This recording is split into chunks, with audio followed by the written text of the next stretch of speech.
안녕하세요, 코비애TV입니다. 이렇게 무서운 얘기로 찾아오는 건 참 오랜만이죠.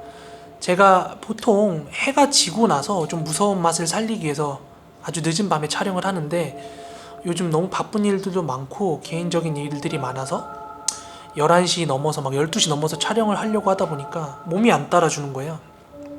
그래가지고 미루고 있다가 더 미루면 안 될 것 같아가지고 아직 해가 지지 않았지만 이렇게 좀 촬영을 하기 위해서 카메라를 켜보게 됐습니다. 오늘 준비한 무서운 이야기는 지인으로부터 들었던 낚시터 괴담에 대한 이야기입니다.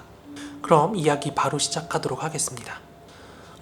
낚시를 모르시는 분들을 위해서 좀 설명을 드리면, 어느 낚시터, 어느 저수지가 고기가 잘 나온다 이렇게 소문이 나면은 많은 사람들이 그렇게 낚시터로 몰려가거든요. 그런데 그 낚시터에 간다고, 그 저수지에 간다고 무조건 고기를 낚을 수 있는 건 아니에요. 왜냐하면 그 넓은 저수지와 그 넓은 낚시터, 아무 데서나 낚싯대를 던진다고 고기가 나 잡아가쇼 하는 건 아니니까요. 그래서 그런 넓은 저수지나 낚시터에도 포인트들이 있어요. 딱 여기 이 포인트가 잘 잡힌다는 포인트들이 있는데, 뭐 예를 들면은 깨끗한 물이 유입되는 새물 유입구 포인트라든지, 아니면 이렇게 벽이 직각으로 떨어지는 뭐 직벽 포인트라든지, 아니면 배가 정박하는 뭐 선착장 포인트라든지, 그렇게 그 지역마다 좀 고기 잘 나오는 데들은 포인트 이름들이 있습니다. 그런데 지방의 모 저수지에 그렇게 좀 대어들, 물고기가 잘 나오기로 유명한 루어 낚시 포인트가 하나 있었어요. 그래서 꽤나 유명했기 때문에 지역 주민들도 많이 왔고 외지인들도 많이 와서 낚시를 하는 포인트였습니다. 그런데 어느 해부턴가 그 동네 지역 주민들은 그 낚시터, 그 포인트에서 낚시하는 걸 좀 꺼려하기 시작했어요. 그 이유가 뭐냐면, 그 이유는 뭐 귀신도 아니고 뭐 다른 것도 아니고 밑걸림 때문이었는데, 밑걸림이라는 거에 대해서 설명을 좀 드리면, 낚싯대를 이렇게 던져가지고 고기가 물 수 있는 미끼를 이렇게 던질 거 아니에요? 그럼 거기에 달려있는 바늘이 굉장히 날카로운데, 바닥에 돌이나 자갈 아니면 수몰된 나무라든지 그런 뭔가 걸리적거리는 것들이 많으면 바늘이 그런 나무를 건다든지 아니면 돌 틈에 낀다든지 이래서 낚싯줄을 끊어먹게 되는 경우가 굉장히 많아요. 그 밑걸림 심한 지역은 계속 낚싯줄 끊고 다시 묶고 끊고 묶고 하느라 낚시에 집중을 할 수가 없어요. 그래서 그런 포인트는 좀 사람들이 꺼려 하는데, 원래는 그렇게 밑걸림이 없던 포인트인데 어느 순간부터 그렇게 밑걸림이 많이 생기기 시작하면서 사람들이 그 포인트보다는 그 주변 포인트로 이동을 한다든지, 그렇게 그 포인트는 별로 선호하지 않는 포인트가 되었다고 해요. 그런데 그 지역 주민들은 낚시를 하도 자주 하고 사람들끼리 이제 어디가 좋다 어디가 나쁘다 이런 얘기가 도는 게 있으니까 그 지역 말고 이제 다른 포인트를 찾아서 많이 낚시를 하기 시작했는데, 외지인들은 그런 정보가 좀 느리다 보니까 아직까지 거기가 물고기, 대물이 나오는 포인트라고 생각을 하고 낚시로 오는 사람들이 많이 있었대요. 그런데 하루는 외지에서 한 남성분께서 밤낚시를 하려고 그 포인트를 찾은 거예요. 그런데 그분도 뭐 낚시 구력이 길진 않아서 인터넷 같은 데서 어디가 괜찮은지 좀 뒤져서 보다가 여기가 괜찮다고 하더라, 뭐 그런 글만 보고 이제 외지에서 방문하신 분이었나 봐요.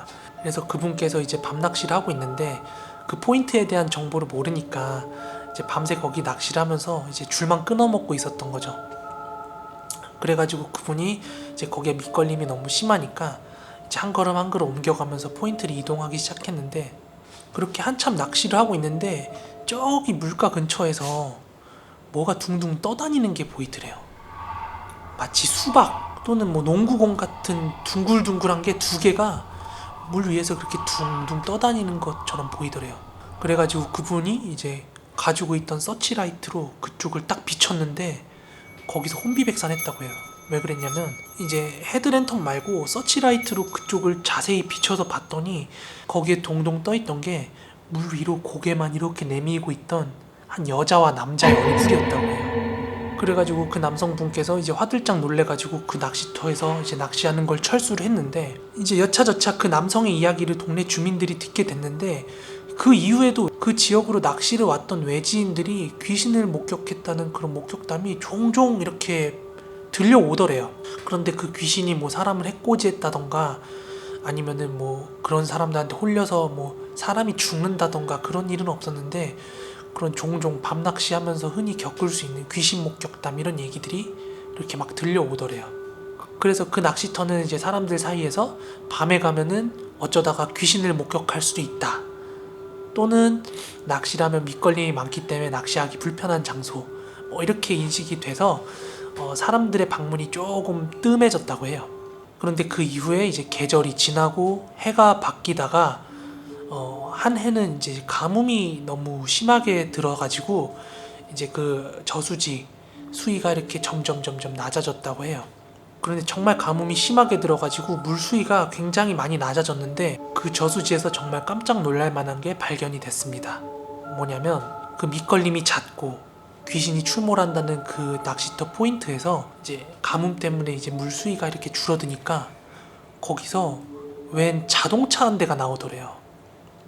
그래서 그 자동차를 발견한 주민이 경찰이랑 119에 신고를 해가지고 그래서 크레인 같은 거를 동원해가지고 그 자동차를 끌어올렸는데 그 안에서 이제 운전석과 보조석에서 백골이 된 시신 두 구가 발견이 됐다고 해요.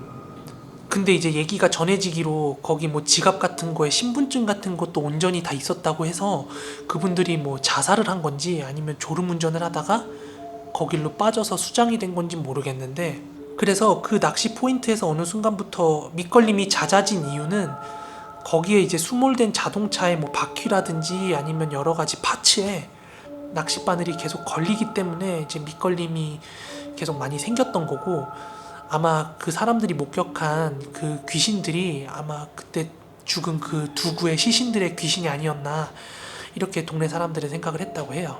오늘 지인한테 들은 짧은 괴담은 여기까지였습니다. 무서운 얘기 자주 올린다고 약속을 드렸는데 본의 아니게 아주 텀을 짧게 두고 올리지 못해서 죄송하고요.